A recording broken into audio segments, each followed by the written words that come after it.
We live inside a dream. I hope I see all of you again.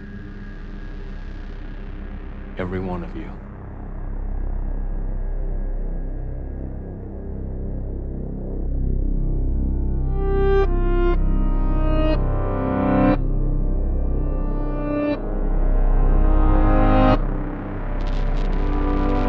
Welcome to Twin Peaks Rewatch. From Idle Thumbs, I'm Chris Remo. I'm Jake Rodkin. And on this episode, we are wrapping up, for now, this run of Twin Peaks Rewatch by delving into mail, forum posts, Twitter, all sorts of different things that listeners of this podcast have written in. Yep, all the stuff. We had thought we'd be doing more reader mail over the course of Twin Peaks: The Return, but it turned out no one, including us, knowing anything week to week because the show was unfolding in such a bizarre way. Plus, there being more to talk about, like more minutes of podcast per episode than there were actually minutes of Twin Peaks, meant that we sort of put it all at the end. So Here we are. Yeah, I mean, it's also worth remembering that these episodes are actually considerably longer than original Twin Peaks episodes because they weren't broadcast on network television. Yeah, with no ad commercials. breaks. That would have been a thing that would have been worth looking up, and I'll just say that now. How many minutes of Twin Peaks in total did we get now versus like seasons 1 and 2 combined as broadcast hours? It's got to be pretty close. It's probably comparable, all things considered, because we got 18 episodes, and season 2 was like 22 episodes or something, but they're measurably shorter. They're only 40 minutes long, probably. Minutes, as opposed to like 55 to 59 this year. Mm-hmm. All I'm interested in, Chris, is a value proposition of number of minutes of Twin Peaks per season. Yeah. And I feel like I got my money's worth this year. Divide by your Showtime subscription. Yeah. If we ever do a season 3 rewatch, which is something that we both, I think, would like to do, but definitely not right now. Now, I feel like I need some time before I can jump back into that. It would be so different. I mean, I guess since we're here on the wrap-up episode, it's worth... I mean, we're obviously going to read out everyone else's thoughts, but a thing I was just thinking about is that, we talked a lot last week, and really, honestly, I would say maybe a lot for this entire second half of the season, about how much of The Return deals with these characters whose stories sort of spin out and then almost die on the vine, like Red, for instance. There's a lot of or characters whose stories kind of conclude, but in no way overlap with any direct plot lines, like Nadine and Dr. Jacoby. They have a moment where they meet. Right, or Ed and Norma, or, somewhere kind of in the middle of those, like Audrey is, that story goes out with an incredible bang, but it's gone. Right, at that exactly. point. And there's we have scraps of thematic relevance to especially what's going on in part 18, but, the show leaves it totally open to us.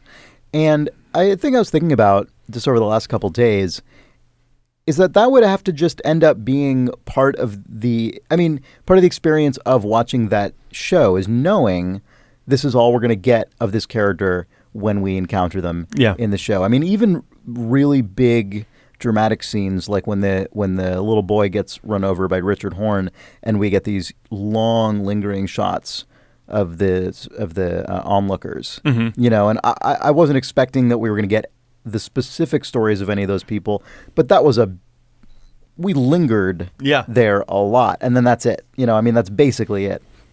And much has been made, including by us and by other people, about how much of this season sort of, quote, matters in the context of especially what happens in part 18. Was this a dream world? Was it some alternate reality? Was the timeline changed and therefore none of this ever happened? And I think one of the things that you'd have to contend with doing a rewatch of the season, knowing all this, is that this season, I guess, just part of what it is trying to do is look at all of these other sort of ancillary stories and characters on their own merits and totally unto themselves, and not necessarily as part of a single coherent plot or kind of set of causal relationships. And that's something that Twin Peaks Season 2 is, often in some cases maligned, including to some degree by us, for also having these sort of weird, kind of just bizarre, rambling threads. It feels very different, I would say, in that season than it does in this season. Yeah, it just by the way it was constructed, of just different writers, different directors, almost different showrunners. It feels a lot less intentional. Yeah. But it's sort of, and who knows if that was something Lynch was trying to revisit and do his way. But it does feel sort of owned and claimed now by season 3 as sort of, maybe that's just the part of the vernacular of Twin Peaks. Yeah. And the other thing it makes me think about in a world like Twin Peaks, again, especially in the context of Twin Peaks The Return, in which we're dealing with cosmic forces, possible multiple universes or timelines, whatever it is, part of what this season kind of says to me in retrospect is that all those little moments do matter, not because they're specifically feeding into some canonical plot line where everything's going to get connected on a Wikia page, but simply because they happened somewhere in some reality, and that's it. And, all of our lives and all that anything happens to anyone really only matters because of the people directly involved in it, regardless of what other connections can be drawn to larger events or world history or anything.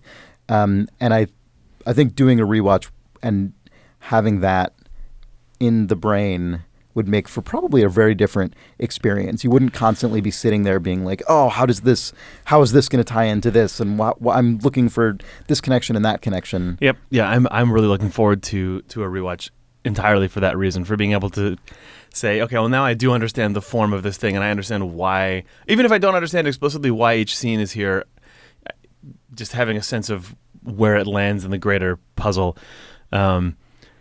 It reminds me of when I watched There Will Be Blood for the first time versus when I watched it every subsequent time, because that movie is obviously far more like narratively tight than Twin Peaks, Twin Peaks The Return, or than most David Lynch movies. Yeah. But it is a movie that has all these snippets of this character's life, and it has huge time cuts, and you're brought into almost every scene basically in media res in a moment in the life of the protagonist of that movie. And it wasn't until I got to the end, and you experienced the end of that movie, which is really intense, but then watching it from the beginning, just seeing the first shot of him like falling into the well, and then the second shot of the second scene of the church showing up, and all these other things. Sorry, this is a very obscure reference if you haven't seen There Will Be Blood.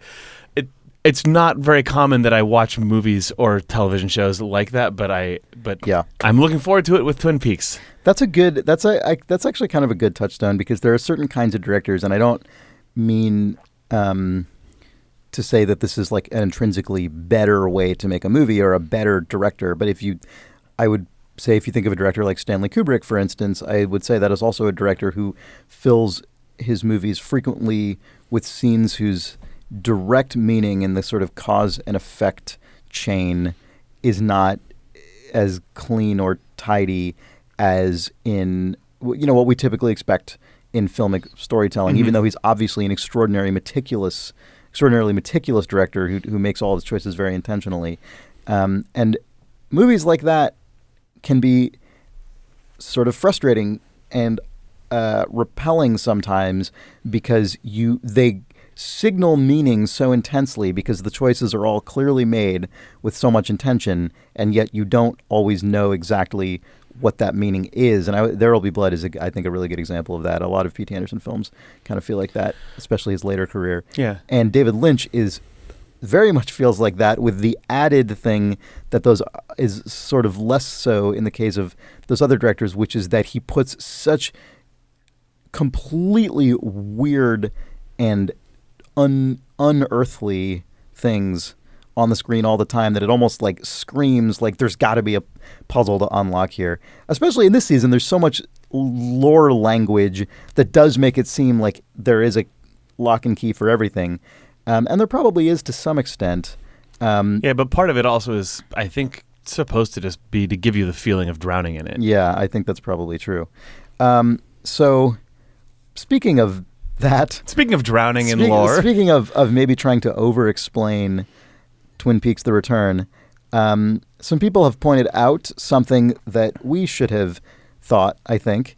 The population sign in Odessa, Texas, while true that it is accurate as of 2010, which we took to mean perhaps the timeline we were seeing that included that sign is the year 2010. That is just still how the signs look because they haven't updated them. Yeah, because the real fact. Census hasn't happened again yet. It might even be that they just only update their city limit signs every 10 years. But that's also when they do the census. Yeah, if you go on Google Street View and find a major road at the city limits of Odessa, it's the same population as it is in Twin Peaks. So who knows? Even though we know now that the population has risen factually. So I can only assume that Cooper has traveled to the future, the year 2019, the last year which Odessa will have that population on its sign. And as you know, 2019, I don't know anything. If you add 1 and 9, it's 10, the number of completion. So that's his car model year, if you look carefully, was clearly 2019 from the fender design and the headlights that were used. Clearly the 2019 model year. Anyway, that sign means nothing other than they're in Odessa. Did we talk about the fact that Odessa is like the jackrabbit capital of the world and home of the world's largest jackrabbit? It has jackrabbit wrangling rodeos. That's amazing. It has, again, no specific meaning, but I liked that Cooper went to a place that is basically America's Jackrabbit's palace. Yeah. I mean, that is a total Lynch thing, right? Is that kind of that's like more of a Mark Frost thing, I think. Like weird, obscure Americana that if you happen to know it ties into another plot point. Oh, sure, maybe that, I guess. But I guess I more mean just the they clearly usage. Both like it. I mean, it's a more hilarious version of like the white horse on the mantle. Yeah. Right. I mean, it could mean lots of different things, and it suggests a lot of meaning. Mm-hmm. But you don't need to know the exact thing it means to get that sort of echo in your brain. Yep. Something that was pointed out, this is a very quick observation that I liked, from Gnome Gal on Twitter, is the bleeding guy in the jail cell, is it possible that character is only visible to Chad? I really I don't know if that bears out, but I really like it as a possible reality. He's there before Chad goes down there, I believe. Yeah, and I think that he's the only person that Chad talks to. But we also don't see any other characters interact with the bleeding we've all guy been like, ever. why doesn't James or Freddie freak out about this bleeding guy? Why doesn't anyone in the sheriff's department want to get him medical attention? It just seems like a really noticeable oversight.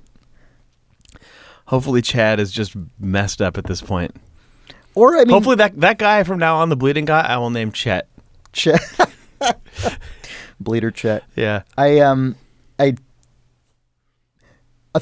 This is such a strange connection to draw, but whatever. I'll just draw. I wasn't planning on bringing this up now.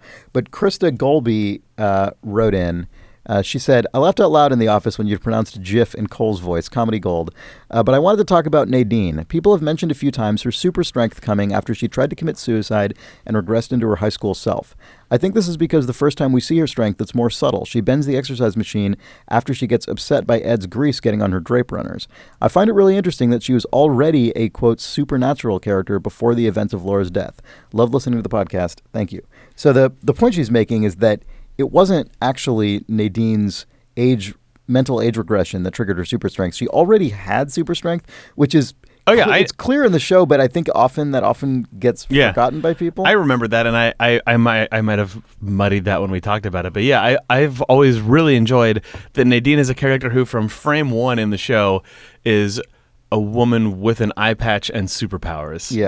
Yeah. In terms of feeling like you're dropped into the middle of a soap opera, I've thought that always worked well. Like you don't need to know anything about it, but you get the sense that there could have been 10 years of Twin Peaks on like daytime CBS before you started watching that resulted in Nadine getting super strength. And the reason I bring that up in the context of what we were just talking about is because the notion that Chad could just see this bleeding guy for some reason that may or may not be related to any of the other supernatural things that we mainly concern ourselves with in Twin Peaks: The Return is definitely darker than Nadine just being really strong, but Nadine being really strong is never directly connected to anything else going on in Twin Peaks. It's never something that's like, oh, and because of the lodges, she's imbued. Right. It's just there the whole time.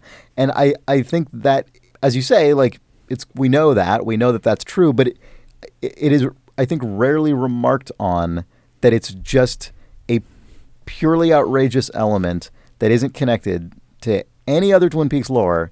It's just there. There's totally precedent for just sometimes there are just weird things here. Well, that could have also started with she's so mad that she bends her exercise equipment, full stop. Well, and then that got turned into maybe it's because she has super strength. Like, yeah. It's true, because people are still surprised by how incredibly super strong she is. Yeah. But regardless, but you're talking about on the writing side why it ended up that way, right? In terms of what's actually just given to us as an audience. Yeah. It's just always been there. Yeah. Anyway, all right. Well, let's talk about some crunchier stuff here.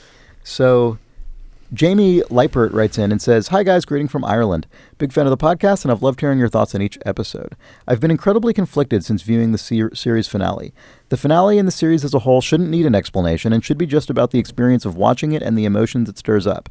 But alas, my curious side demands an explanation, and I've been reading many different theories on what the Twin Peaks finale could mean. This one is my favorite." And then Jamie links to a piece on waggish.org. That's WAGGISH.org.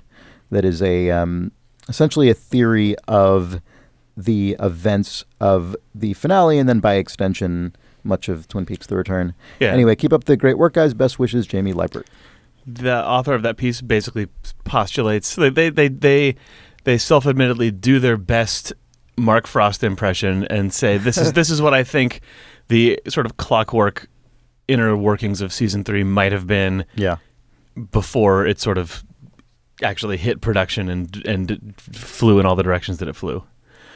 Do you want to try and summarize what it was? Oh man, I'll do my best, but I'm probably going to get pieces of it slightly off because it's a very intricate clockwork piece. Man, the basic postulation is that Laura Palmer was placed on Earth as basically a Garmonbozia bomb, as sort of a vessel for intensely concentrated pain and suffering to then be used against Judy to destroy Judy. And it paints Cooper and I guess basically the Blue Rose Task Force as being ultimately pretty cold and methodical people who somehow divine what they need to do, and it is basically destroy Laura Palmer to save the world. Is the what it postulates, and I mean, even describing it through those means makes it sound like ridiculous and basically like the plot of Heroes or Lost or some TV show like that. Which, but I feel like that actually does this write up a disservice. Yeah, I think it's a pretty interesting take. As far as attempts to explain the specific workings of this plot down to like specific character motivations and cause and effect, this was my favorite. The other component of so there was the Laura Palmer as this writer refers to her as the bomb in this plot. And then there's the lore, which is Cooper and Diane kind of acting out these events and then sort of finally attracting Judy with like their sexual encounter, which this person makes the argument we have precedent for with the teens at the beginning of the series in front of the box, right? And then there's what this writer calls the cage, which is sort of a pocket dream world that is created by the White Lodge that includes this Odessa, Texas kind of reality as well. And that hollowed out version of Twin Peaks, basically. Exactly, the sort of weird version of Twin Peaks. And the thing I like about how they depict how they sort of explain that version of Twin Peaks as being this cage is that it's a version of Twin Peaks created by the memory of, I think the suggestion is by the memory of both Laura and Cooper. I think so. It seemed mostly Laura. But mostly Laura, I think, yeah. There's good supporting evidence for that, such as the fact that the Double R diner, for instance, doesn't have the to-go banner, which is something that Laura would never have seen. Yeah, there's some good. That article has a bunch of really specific details that I like to chew on, even if I don't believe that they're intentional. Yeah. Like it proposes even the idea that maybe Cooper and Diane thought that they would be going to 1989. That they would be if the world was literally if they were expecting to wake up inside of basically Laura's dream. In this pocket world, that it would potentially be a world stuck in 1989, and they proposed that's maybe why they were driving there, specifically in a vintage car, right? Because they thought they would end up having to blend in that way, but instead they wake up in a world that is a completely bizarre extrapolation of 1989, but where Laura's sort of emotional state and trauma is being repeated and drawn forward, but without any of the specifics of the world we know. Like it sort of just spun off in a completely different direction from there. Weird theory, and I thought it was an interesting way of pinning some of the little details together with Cooper saying, "Wait, what year is it?" at the very end of all of the stuff. But again, like that was one of the places where I felt like the author went way out on a limb, but I still thought it was a cool postulation all the same. I agree. There was a lot of good stuff that I really enjoyed reading it, and the piece is entitled, so you can more easily search for it, Twin Peaks Finale, A Theory of Cooper, Laura, Diane, and Judy. And that is on waggish.org. Yeah. The other thing that I liked about that story was, or about this person's theory, although there are big pieces of it that just don't line up sort of emotionally with my reaction to Twin Peaks. I agree. I liked that the author of it attempted to do what a lot of people are doing right now, which is reconcile all of the little sort of pieces of the puzzle, but in a way that still leaves the ending. I thought that their moral read on the ending was still very ambiguous and really muddled, where maybe Cooper thought that he was doing something that was ultimately good, which is this 25-year-long mission to destroy this entity, but at the same time, it still holds the thing that resonated with me the most, which was watching Cooper basically no longer be attuned, sort of stumble, and he's dragging Laura Palmer basically through a bunch of realities, or this woman that he thinks is Laura Palmer, like Cooper having lost his way, or Cooper being sort of stuck inside of the trauma of his own experiences with this. Maybe he ultimately does what he says he's going to do, even if it is this like ridiculous mission to destroy a god, but it's not good no matter how you slice it. We got a good email about that I really liked, that I think dovetails nicely with what you're saying. This is from Evan Tognati, who writes, regarding Gordon Cole's explanation of having information shared between him, Briggs, and Cooper for 25 years. I'm also put off by the idea of Cooper having some grander knowledge before arriving to Twin Peaks, but I'm wondering if it's necessary to interpret it that way. Given the lodges seemingly exist out of time, couldn't Cooper have gained knowledge after getting sent to the Black Lodge and sent back 25 years? Or Jeffries, perhaps? Not saying it's a satisfying explanation, as it relies on wonky time travel logic, but it might be better than the actual retcon. So that's one thought, but then this next one is actually the one I had in mind, sorry, from the same writer. Also a question for both of you. I've seen a lot of discussion as to whether or not the ending is a victory or a failure. There are a lot of positive spins on what, quote, actually happened, unquote, and some of them are pretty convincing. That said, I think it's obvious that tonally, the ending isn't victorious at all. I'm guessing almost nobody walks away from the last moments of the return thinking, yeah, Cooper did it. So if you were presented with a really compelling story or lore explanation that felt directly at odds with the tone of the work, which would win out? Does it matter that Cooper wins if the depiction of him winning is so deeply troubling? Can there be hope in an ending that makes the viewer feel so hopeless? So I think that's really much of what you were just saying. Yeah, it feels like a lot of those things are going on at once. Like I had also seen someone, I should have quoted who it was, but someone on the Idle Thumbs forums pointed out that even amidst all the other things, they personally saw the lights going out on the Palmer house to be in a weird sort of, in a dark way, a positive thing, where they said, well, the Palmers are no longer beset by electricity. The sentence that the person said is that ceiling fan will never spin again. And it's like, okay, that's true. Like, it feels like there are so many different forces working positive and negative that it's hard to come out with any one feeling. And that's part of why I think the ending is really good. I agree. Yeah, I agree. You and I talked about this a little bit in between recording last week's and this week's, but I think it's interesting to look at the end of season 2 of Twin Peaks and then also look at the end of season 3 of Twin Peaks, because it seems almost like there's more repetition in terms of Cooper's storyline between season 2 and season 3 than we talked about. I mean, Wyndham Earl takes Annie into the Black Lodge, and Cooper goes in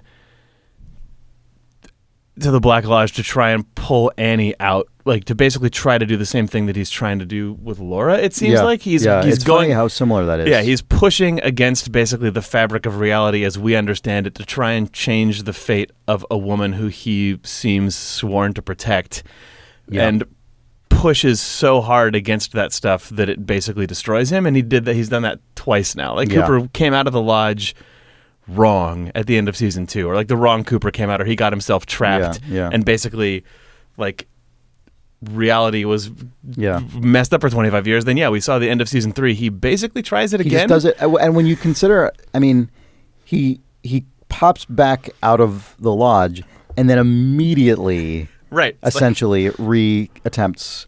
Yeah, goes back in with an exponentially more messed up version of it, where it's like, not only am I going to just try to pull someone back out of this weird space, I'm going to use it to go back and actually change the past so that this will never happen again. Yeah.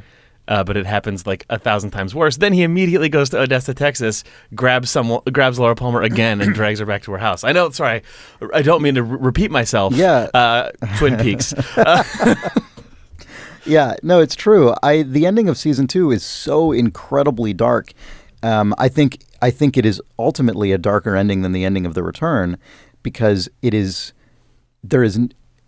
I don't know that the ending of season 2 of Twin Peaks provides any suggestion that anything positive happened at all. I mean, it's entirely distressing. I mean, I guess Annie is saved. He gets Annie's body out. Yeah, but he doesn't even know what state she's in until you see like that one's cut in Fire Walk with Me. No, that's a missing scene. That was not even shown until later, where you see Annie in the hospital. Yeah. Mumbling the same thing she says to Laura in her dream, I think is what that scene is. Yeah. Yeah. But just the idea, the idea of season 2 ending with evil Cooper doppelganger being unleashed on the world is, I still find that terrifying to think about. Obviously, we've gotten a lot of follow-up to that because we followed that doppelganger around for a ton of episodes now. Right, but we spent 25 years without that. Exactly. Without that resolution. Yeah. Knowing how much more competent of a human being Dale Cooper is than, say, Leland Palmer, the idea that the incredibly intelligent, competent one has that version of him running around. That was pretty dark. Yeah. Anyway, there's another interpretation that got sent to us a number of times, and this email came from Mike Baker, who says, "Loved your podcast. Have you seen this article which lays out how if you watch parts 17 and 18 simultaneously side by side, they tell a synchronized and more complete story?" And this was a Medium post by the user Onantiad, Onantiad, and it is titled "The Episodes 17 and 18 of Twin Peaks The Return are meant to be watched in sync." So Mike Baker continues, "It makes me wonder, are there other episodes that align like this? It provides an explanation for some of the prolonged silences and scenes like sweeping the bar floor. So anyway, what's your next rewatch going to be?" We're going to rewatch all of Twin Peaks at the same time, 18 episodes, all overlaid. Have you ever seen that the thing someone made of all 6 Star Wars films overlaid? It's really kind of interesting. Yeah, it doesn't mean anything. I think exercises like this are always actually ultimately interesting because of the way that our brains work. Yeah, I agree. I don't personally subscribe to the theory that Twin Peaks 17 and 18 were meant to be overlaid literally. Yeah. I think, if there are thematic echoes or even time and pacing echoes, maybe that's interesting and deliberate, but I just can't see that being an interesting thing to Lynch. I feel like he talks so much about how what he values is for you to watch these things and as close to a theatrical experience as possible. Like watch it at home on a big TV with the sound turned on. Yeah. He has said that he thinks that people could watch the episodes of The Return out of order and get the same experience, but I still think that is also fundamentally different than using some technological means outside of a normal viewing experience to sort of subvert and bash the show against itself. I just don't see it. Yeah, I don't think that's what he intends you to do. I think there might very well be intentional resonances that maybe he even, gets as detailed as syncing up to a minute and second marker. That wouldn't surprise me at all. At just at 10 minutes into the episode, I want this to happen. Right, but in this next episode, 10 minutes in, I want this thing to happen, and those things are relevant. But I don't think that consistently throughout the entire episodes they are meant to be one-to-one sync locked. Yeah, and the show just feels so interested in each scene or each act of an episode being a vignette in and of itself that's allowed to sort of breathe in its own way, that I can't imagine him seeing the hour-long boxes as being whole works that are meant to be synced up. It's also worth mentioning that one of the specific credited roles that David Lynch has on every episode of the show is sound designer. And as someone who I've also been a sound designer on a game, like just what you do. I mean, it's different, but nonetheless, like what you do when you're making that audio soundscape is you really have to think of it in its own context. And it's really hard for me to imagine Lynch wanting both audio soundscapes of those episodes, which also include dialogue and music and all sorts of other things, to be stomping on each other like that. I think he, as audio designer, but also as director, wants you to actually hear all. Like if you watch two episodes at the same time, you'd have to either turn one of them down or be constantly mixing them back and forth in order to like. It's just a little too messy. For all we know, I mean, we are literally like putting words in Lynch's mouth and thoughts in his head, and he is a person who put an episode out, the last episode, that literally superimposes images over the top of entire chunks of the show. That's true. So, it's also worth noting that he has very much a fine arts and avant-garde background, and would not be, from another angle, would not be that surprising if he intended something that kind of unusual and ambitious and weird. If we're going to see David Lynch now, if his next project is being really excited about quadraphonic records or something, where it's like, okay, well, maybe so. Yeah. But on a practical level, I think the show has to be able to hold up without doing that. Whether, regardless of anything else, I think you have to be able to interpret it without putting two QuickTime windows next to each other on your computer or whatever, right? I mean, two browser tabs open to Showtime.tv or whatever. I guess my one last thought on this is, I can't say...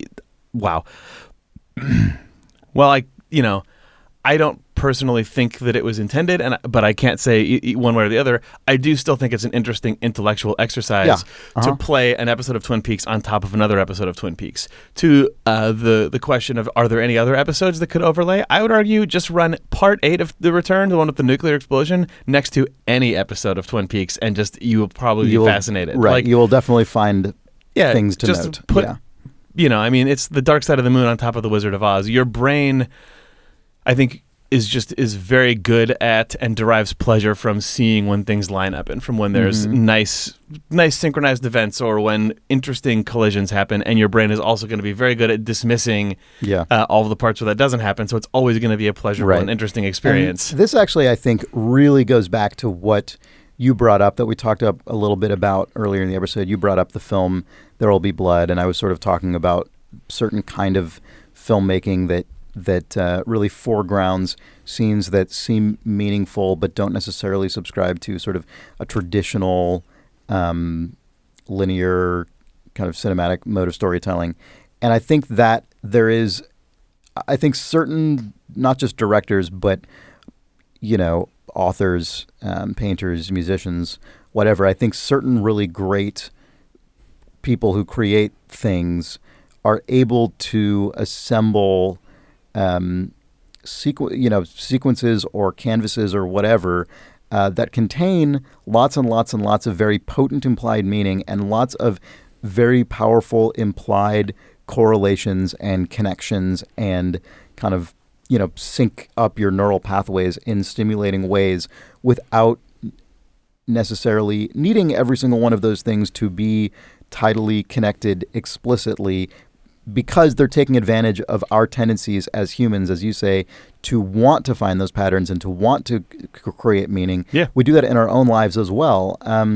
And I think what often makes a really, really great work of art is when you enter into, when you somehow, either by accident or by design, you somehow end up in a situation where all of the raw material that's being fed into your eyes and brain is just particularly conducive to creating and deriving that meaning yourself. And I don't exactly know why some directors and creators seem to be better able to repeatedly tap into that, but so that's what makes people really good at what they do. It makes me want like that. What you just said is what makes me want more than anything to be able to read the 400-page phone book script that Frost and Lynch allegedly turned into Showtime. Because while I'm sure there's more explicit plot connections in that than what we ended up getting in the show ultimately. A thing that all of the directors and all of the movies that you describe have in common, I think, is that I may be wrong in this assumption, but my assumption is usually that those are the result of a director and a screenwriter who are locked in with what they're doing, that the screenplay for that is developed, has been iterated over, has been really ruminated on for a long time by at least the director, if not the director and the screenwriter, so that by the time film starts rolling on the first shot of the movie, the director understands intrinsically the point of every shot in that movie. Like the opening, like this is a goofy example because it's a Wes Anderson movie, but when I saw Rushmore for the first time, Rushmore, it's a movie about a kid who's smart but basically incompatible with school, and eventually drops out and goes through a bunch of whatever misadventures. The very opening scene of that movie is him asleep, dreaming that he gets called on in class, and like a little jazz flute plays, solves an outrageously complicated math equation up on the board, and then it cuts to him being asleep in class, and then that scene basically just ends and it goes to the next thing. And when I first was watching that movie, I had no idea why I was watching that scene and how it related to anything else, and I was really annoyed by it, and I didn't find it funny. Yeah. And then when I went back and watched the movie a second time, having entirely understood the character, I realized that of course it was a totally meaningful scene, and if you already knew who that character was and the world that the movie inhabited, it was imbued with extra meaning and extra sense of like, oh, this is of course the exact way that you should be opening this movie. Yeah, that stuff is fascinating. As just another example, I suppose, outside of film, because my brain is like thinking about this in a more general sense, because I do think it is a broader kind of artistic consideration. One of the other podcasts on our site is the Idle Book Club, which is a monthly podcast I do with my wife, Sarah, where we talk about a piece of fiction each month that we sort of announce in advance and then talk about it. And one of the things we've done recently is read a couple short story collections, which is not something I've done very much in my life. And I think the way that I sort of, I guess, kind of had to receive those, it kind of reminds me of watching something like Twin Peaks: The Return. We read, if you've read I don't know if you've ever read anything by Alice Munro. She's often, I think, very frequently referred to as the greatest living English language short story writer. I'm sure that's not a universal opinion, but it is a not infrequently held one, and she is absolutely fantastic. And one of the things that's interesting about her is how much her stories almost always take the same form. I mean, so many of them, in the way that a lot of artists are kind of pseudo-autobiographical, so many of her characters are young women growing up in rural Canada, sort of not given lots of opportunity or agency, and then something happens, or they find a way to escape the confines of their lives, but there's a really powerful interiority, and then there's like often just surprising or interesting things will happen. But often that premise starts out very similar, and then the sort of you'll read an entire book, and maybe like 2/3 of them have that starting point, but there's so many little interesting details that are different from story to story, and it's not always part of the kind of form of the short story. Often is that you get these like highly detailed, highly vibrant and resonant scenes, but then they end before you can ever know what to do with it, right? Mm-hmm. It's not you're not going to have this like sweeping 3-act novel in which everything is referenced again and all of the thematic sort of overtones are like explained and everything. No, it's just you get this like little piece of life and something happens that is shocking or remarked upon, or some act of violence occurs, but then you don't get a resolution to it. Right. You get something and you're left with something to reflect on, and then you read a whole book of this and then you think, oh my God, like the totality of this says so much about life and living and people, even if any one of those stories and sometimes they do. Sometimes she fits basically a novel, like a novelette, into a short story, and sometimes she doesn't. And it kind of, earlier in this episode, I was talking about the idea of rewatching Twin Peaks: The Return with the knowledge that some of these characters are not necessarily going to get a full arc. Right, but it doesn't mean that that doesn't mean that they don't mean anything. Right, and having seen the entire thing once through, you're able to go back and have sort of the delightful revelation, the person making this actually did have a great handle on the totality of this, and it was me who did not yet when watching it through the first time. Yeah, and that's just a funny thing to experience in a TV show, because in a movie, again, you sit down with it, and you're going to finish the whole thing in the same sitting for sure. And so it's okay to be confused about why anything is there or what the sort of total meaning of the thing is in the first 20 minutes, because what's the risk? You're 2 hours later, you're going to have seen the whole thing. And it is just a strange experience to watch 18 hours of something and be wondering the entire time, and then still you finish it and you're still kind of wondering. Yeah. But how many movies have you seen where that happens? Tons. It's just that it happens over a shorter period of time. I still don't know what... I mean, speaking of Stanley Kubrick, there are a number of his films. I still don't necessarily know that I know what they mean, in any kind of concrete way. But the value of watching them and the value of the thoughts that they create in your brain is high. So here, you know what? Let's read this email, because I think this continues on with a lot of what we've been talking about. Digger writes, I have to think of or maybe this is from our forum. It is from our forum. Yeah, sorry. Digger from the Idle Forums, which again, great.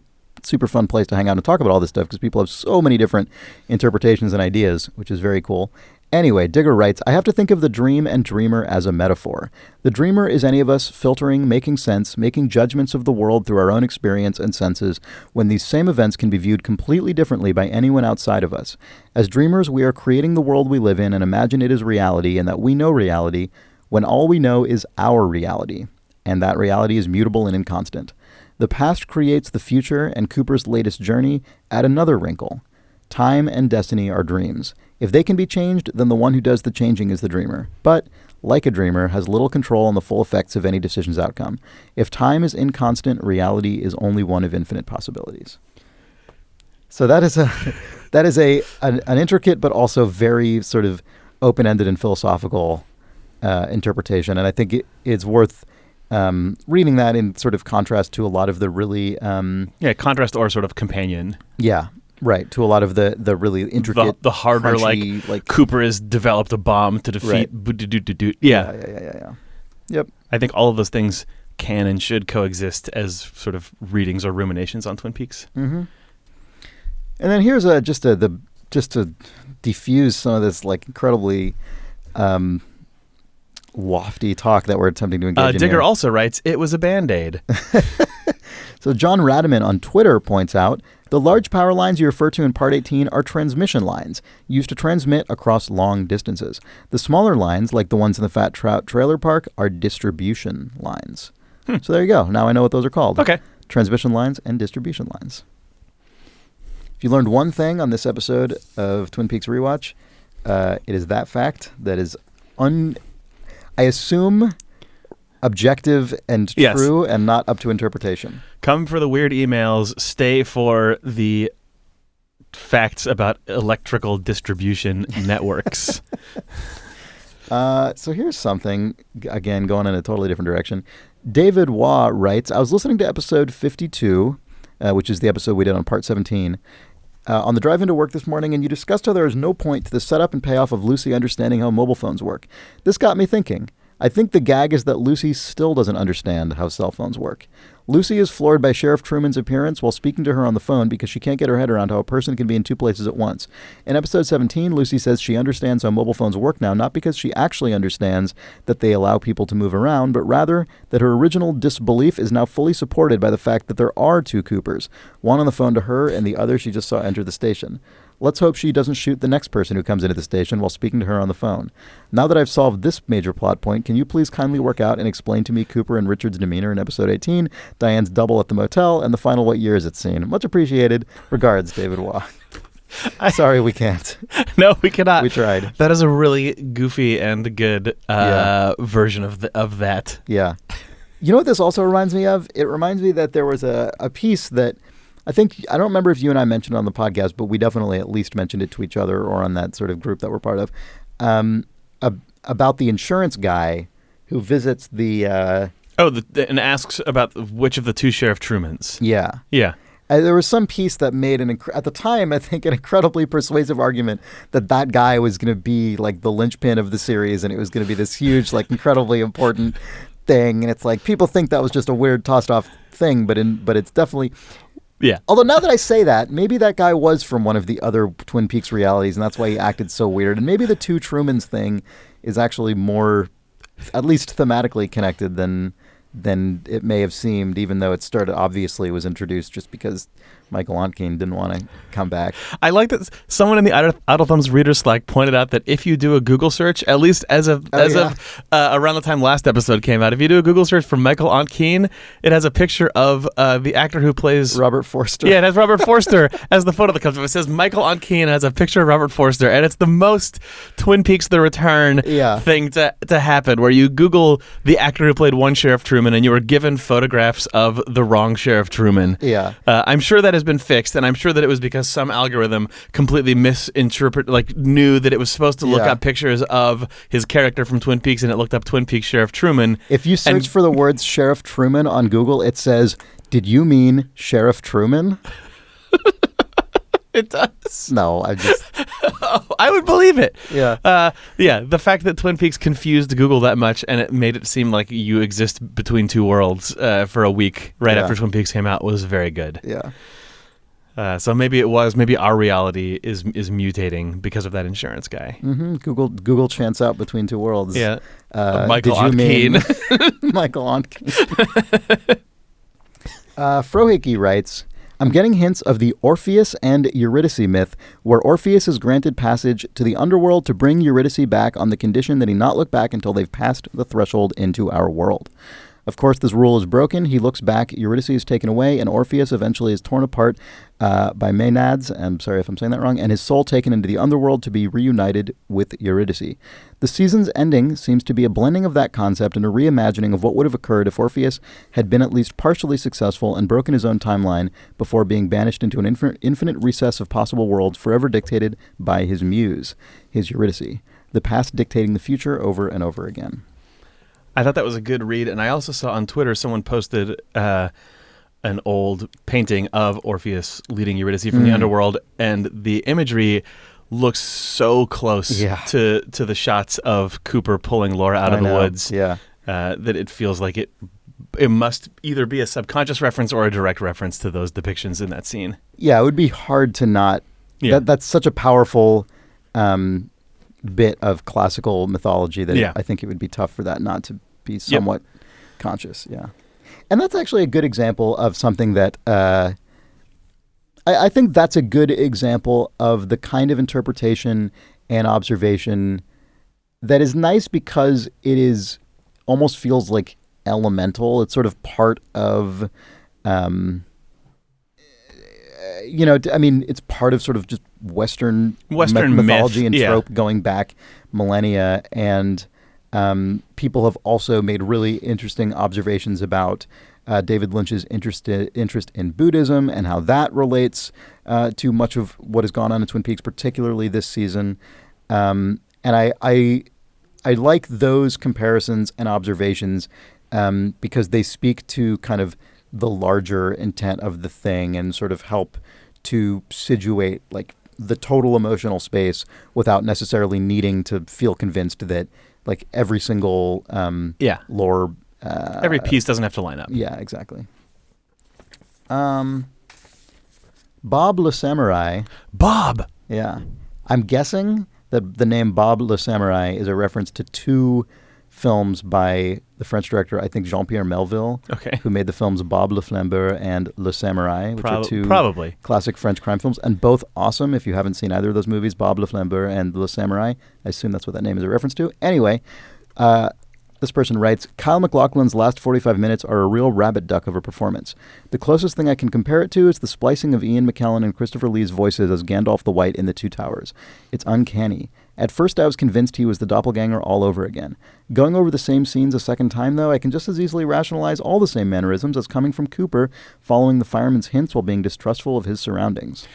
I put this in the list of emails to read mostly because calling Kyle MacLachlan's performance a rabbit duck I thought was awesome. I had to look that up. I've seen people say that, and I didn't know what it meant, but it makes sense after I looked it up. If you look up the rabbit duck illusion, it's an old illustration.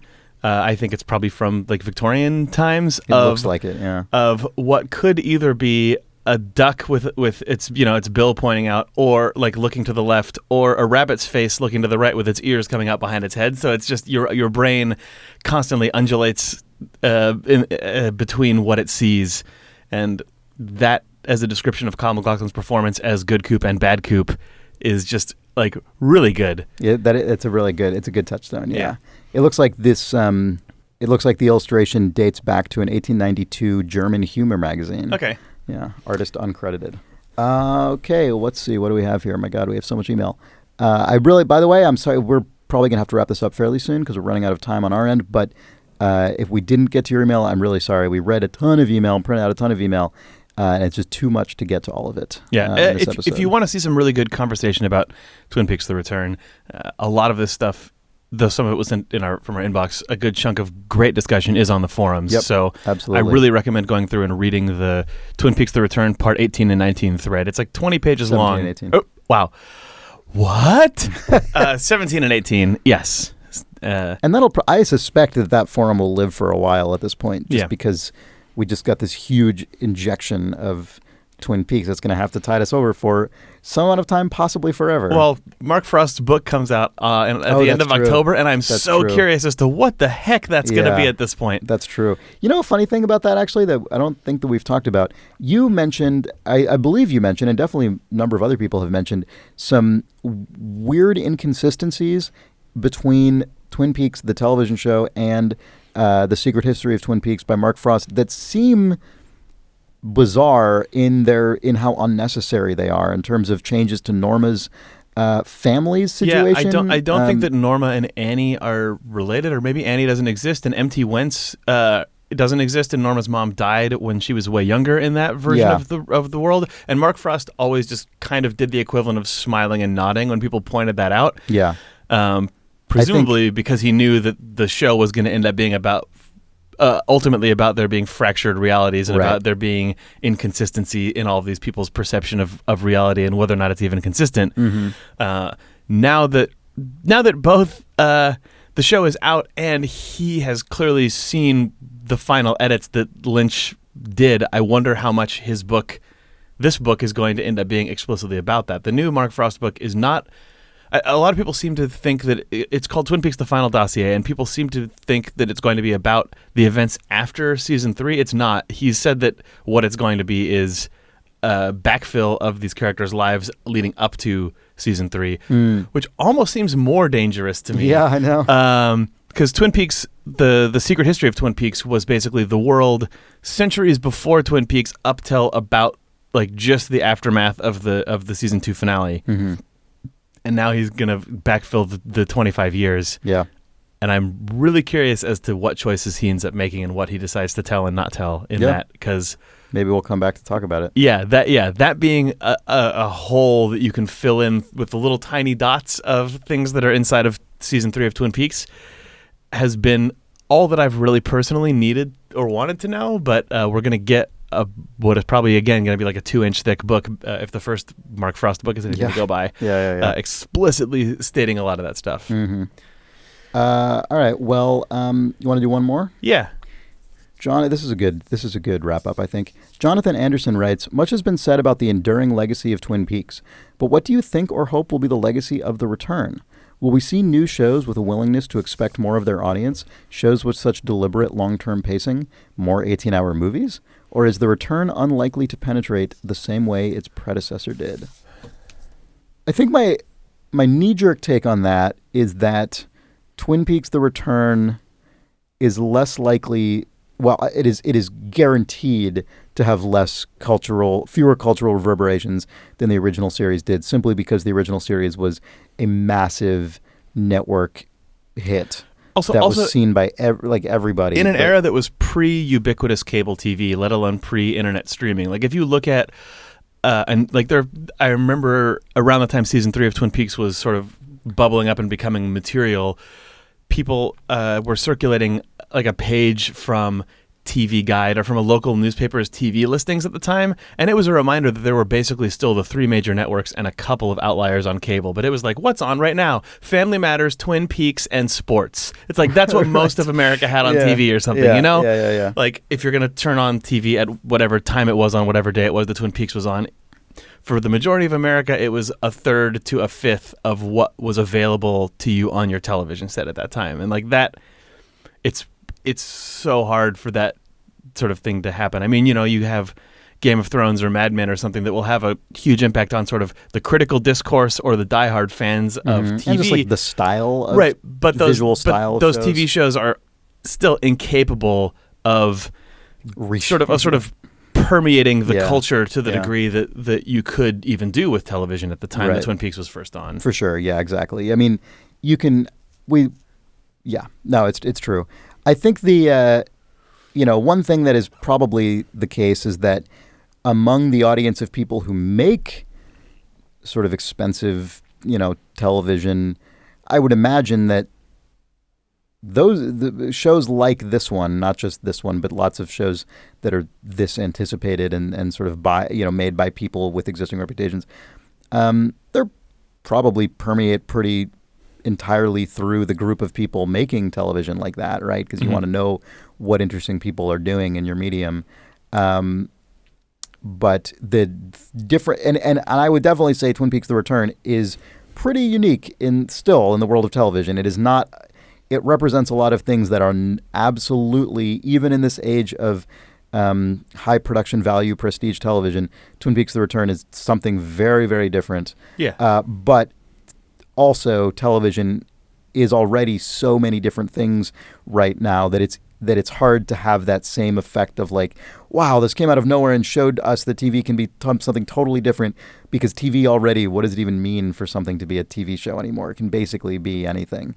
I do think particularly Part 8 does stand out as a statement saying, I think that is an exception to what I just said, and does really say, yeah, you can do incredible things on television that you might have, are clearly possible to do. I mean, we have the effects technology to do this kind of thing, but it may not ever occur to you as a showrunner that you could have an episode of television like this, and you can. Yeah, and I think that's amazing. Yes, like even a lot of TV shows that are sort of notable golden age of television shows will occasionally do the sort of quote unquote risky one-off episode that pushes the show out of its comfort zone. But nothing like this. Pushing Twin Peaks out of its comfort zone. Exactly. Is like, you're starting from an uncomfortable zone. This is how far you could go with your hour of TV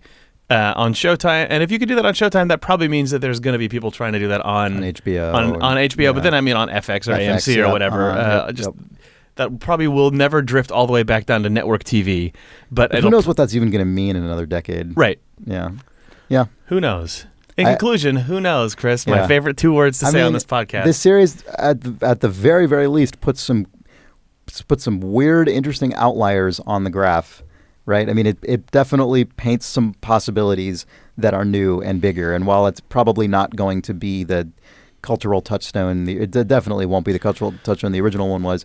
It certainly does just widen that possibility space on television even more. As far as the actual reception to Twin Peaks: The Return goes, I feel like in part season 2 of Twin Peaks ended in a way that sort of the like national discourse was negative. And then when Fire Walk With Me came out, it also was received fairly negatively. And the world, I think, has warmed to both of those things with time. Yeah.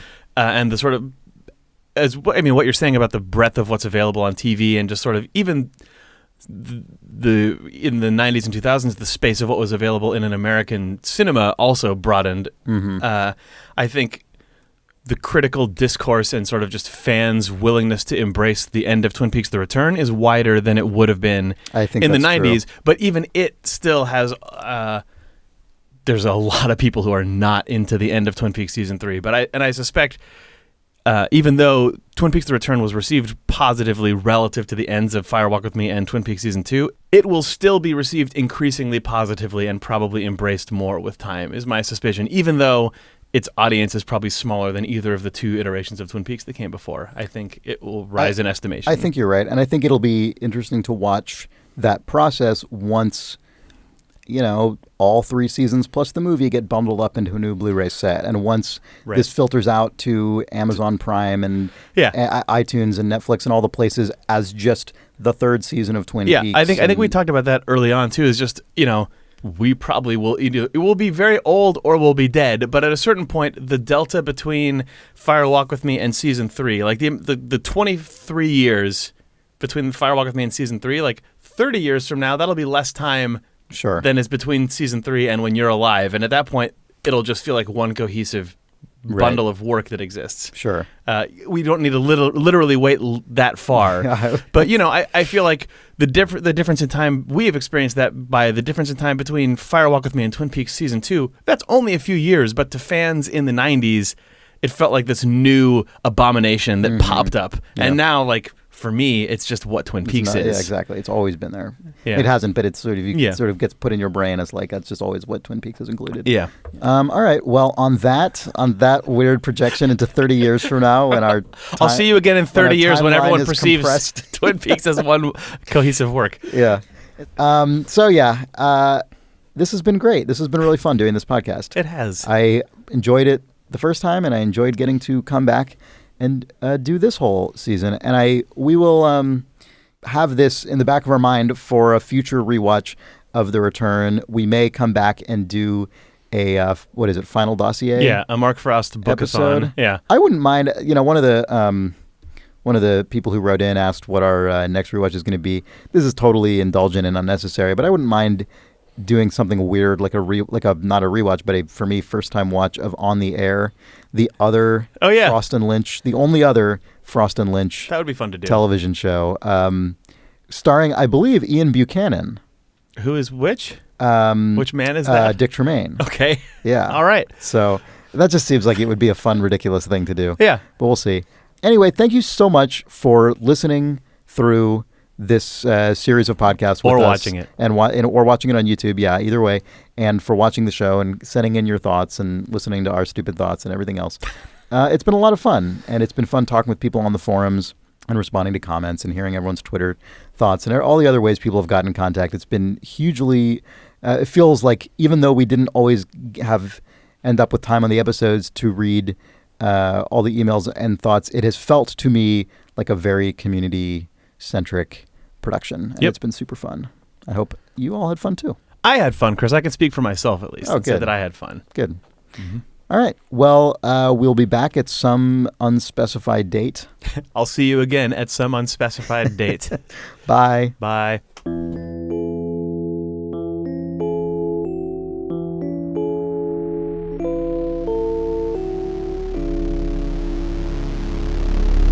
I'm getting hints of the orifice and Eurydice myth, where Orpheus is granted passage to the... You should reread that because you said orifice. Oh, I did? Yes. Sorry. Jesus. Okay. Froicky writes, I'm getting hints...